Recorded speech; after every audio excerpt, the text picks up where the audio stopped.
Hello and welcome back to Project Self-Help. I'm Shireen and I'm excited to be on this journey with you because the simplicity of looking after ourselves, of self-help, has really changed my life, and I really want to share that because there's so much info and weight and data and plans and projects we're supposed to do that we see online, and I'm really excited to just simplify your life and your health and your mind and your body.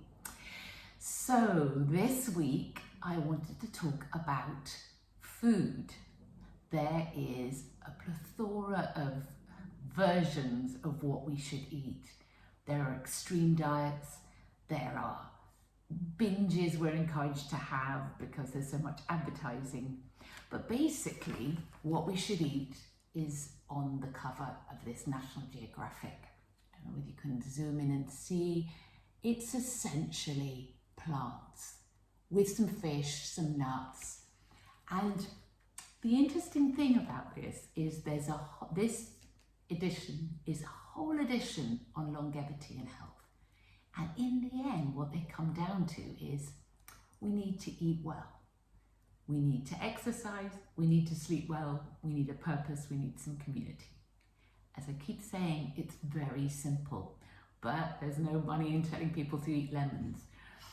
And there's a great line by a food activist, and he said, eat food, not too much, mostly plants. And it's that simple. What we want to do is shoot for about 30. I mean, this is not going to happen immediately, but about 30 plant foods, and in that is included fruit, vegetables, nuts, seeds, legumes, lentils, chickpeas, and herbs and spices.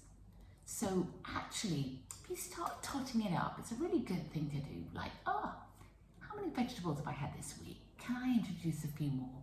It's that easy. Can I eat some walnuts? Can I just remember to have an apple? Can I shoot for this kind of colourful looking diet every week? Just add a bit more. Just start slowly. Maybe you've never eaten many vegetables. Well, just add a few to your diet. What can you add?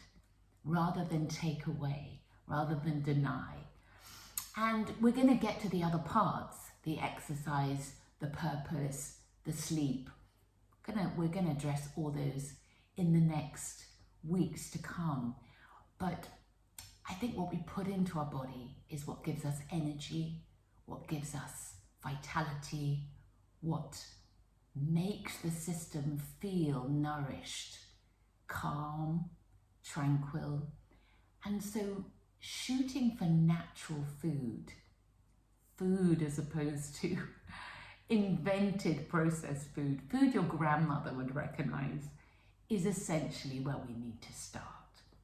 And I think shoot colourful, and you'll notice the stimulation, it literally stimulates the system.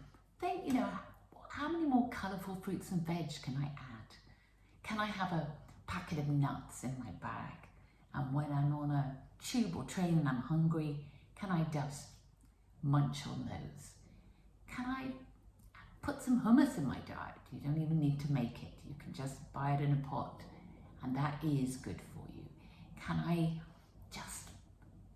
shoot for a few more berries, as I said, with the blueberry argument, or strawberries, or whichever berries you're attracted to.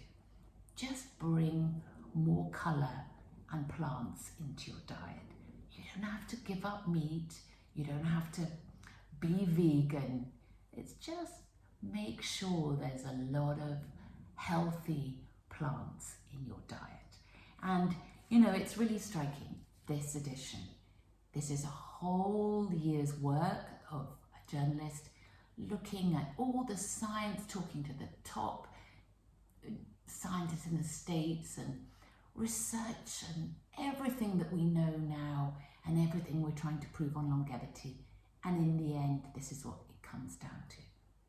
So just be curious and be kind Of course, you'll not necessarily introduce 30 fruits, vegetables, nuts, seeds, spices and plants in your first week, but just be curious, where are you?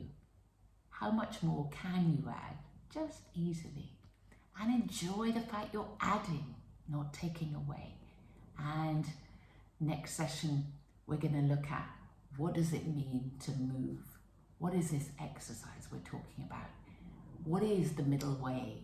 Again, the balanced way to live, the balanced answer to self-health that is not extreme and is not damaging to the body and mind.